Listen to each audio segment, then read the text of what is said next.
your faith and pass it on. Share the gospel clear and strong.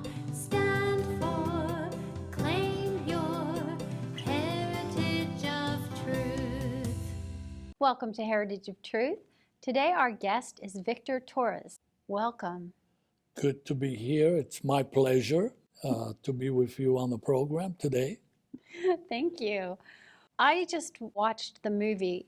It's called Victor, just plain Victor, right? About your life, your early life. And Right. Oh my goodness, what a life. Would you tell us a little bit about that? Sure, of course, my life was not always like that.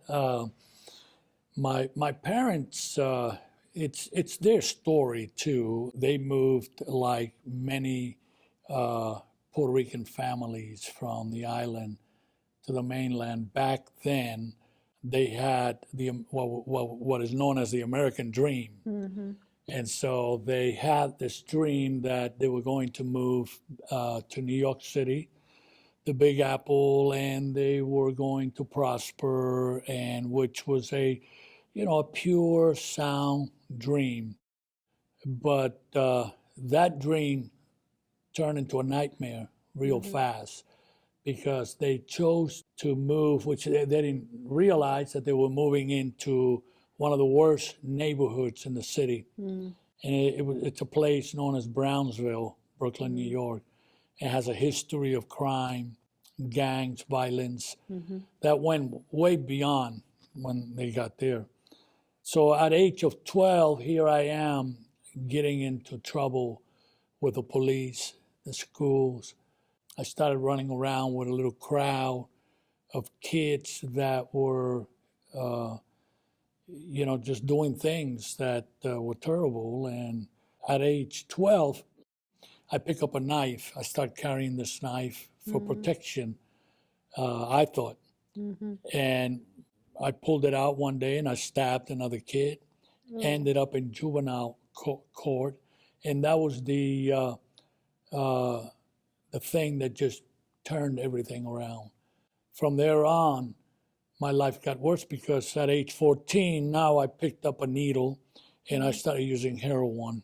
I was just a young boy in school. And from there, I joined a gang called the Roman Lords.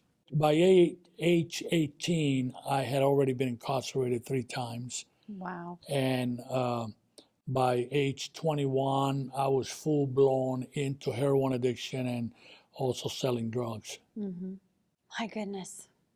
At what point did you see a change in your life? Well, I always, all this time I wanted to change. Inside of me, I wanted to change the way I was living because I knew not only that it was wrong, but I was hurting.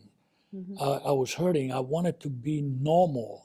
And I would cry myself to sleep sometimes, thinking about what had happened to my life. I mean, by my 20s, the majority of my friends that were good kids that had turned bad, the majority of them had died, overdose of drugs. One of them was killed in prison. And so I really wanted to change. And by this time, my mother, my parents were not going to church. I always say God didn't live in our home. But one day my mother heard about this little storefront church that had opened up in the neighborhood. Just like they showed in the movie. Just like the movies. And she went, she met the pastor, and she started talking to the pastor. And the next thing you know, she's going to church. And in those days, I mean, my mother went to church 7 days a week and twice on Sunday. My mother didn't drive. She had little education. Her life became the church life. And she started bringing this faith home. And my father was a good man. He was a hardworking man. My father never drank or smoked. He was a family man, but he had no faith, and he gave up. He gave up on ever seeing me change. But my mother kept insisting. She brought God home. She brought faith to the house. And that started to bring a light into our situation. How did you finally come to Christ? Well, during that time, my mother had tried a lot of ways to get me off drugs. Both dad and mom, they took me to hospitals, they took me to doctors, psychiatrists, and all this. Nothing could help. And right after my mother found Jesus, and she brought this faith home, she also brought a journey of prayer. And she embraced a prayer life where she would spend hours praying for me. And I would walk into the house 3 o'clock in the morning. Everybody would be asleep, but my mother, I would hear the voice of my mother coming out of a closet or the bathroom. And it was her praying for me. And because I was on drugs and I was so engulfed in this world of darkness that I couldn't receive that. It would bother me to hear my mother pray for me out loud, saying, God, help my son, Victor, please, and I would open the door and I would scream at her. I would yell at her. My mother was a very short lady, and I was always been on the tall side, and I would look down at her, but she would point her finger at me and she would say, son, I know you don't understand what's happening, but I want you to know that God is going to change your life one of these days. One of these days, Jesus is going to touch you. And not only that, she would speak into my life and she would say, you're going to be a preacher one day. And I would look at her and I would say, you got to be crazy. This is not going to happen.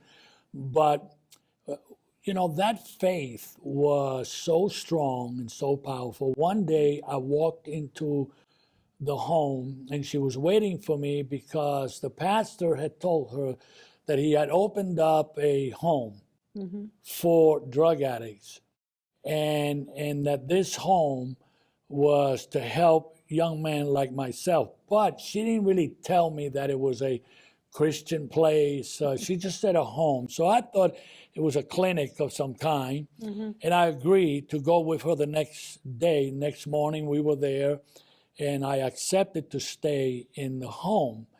And I knew that I had to withdraw from drugs, what they call cold turkey.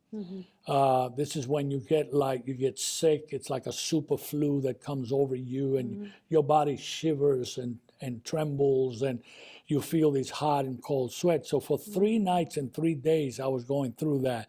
On the third day, the desperation got to me so bad that I wanted to leave. And just as I was leaving, another young man stopped me at the door, and he started talking to me about Christ. And he walked away from me, and I decided to go back inside of the building. And I walked inside of a room they call the chapel. And I had never done this before in my life because we didn't have religion in our home. I didn't grow up in Sunday school or anything like this. I didn't even know what to say to God, but I just got on my knees and I turned to God and I said, God, if it's true what my mother says and this pastor is saying, that you can change my life and give me the power to overcome drugs. And, I said, I don't want to die on the streets like my friends. And I was just talking to God like I was talking to another person. And I started to feel something in my heart. I always say I didn't see lightning or felt like the walls came down, but something happened inside of me. And when I got up to my feet, I knew that I had found the love of God and never went back to drugs again. My life changed from that moment on. I know